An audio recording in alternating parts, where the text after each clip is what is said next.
Guys, a ti ṣe fried rice tán báyìí o báyìí máa ń ṣe nílùú òyìnbó nìyẹn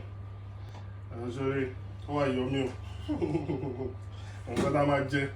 láàrin ọ̀sẹ̀ kan ò nìyẹn so kì í ṣe pé bóyá àwa náà ò níyàwó a níyàwó alọ́mọ so but mo sọ fún yín pé kò sí àgbà nígbẹ́ ọ̀kẹ́rẹ́ òní tó bá fẹ́ wà lú òyìnbó o ní láti kọ́ bó ṣe fẹ́ mọ oúnjẹ sè dáadáa torí àsọtẹ́ẹ̀lì oríṣiríṣi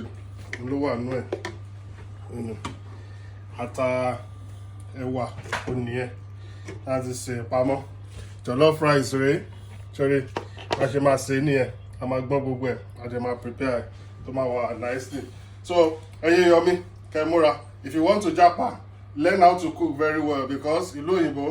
is Mr. No Man's Land so get yourself organized so bó ṣe rí nìyẹn káríra láyọ̀ ká pàdé níre ká má dúró lódì lẹ́yìn ara wa ó dàbọ̀.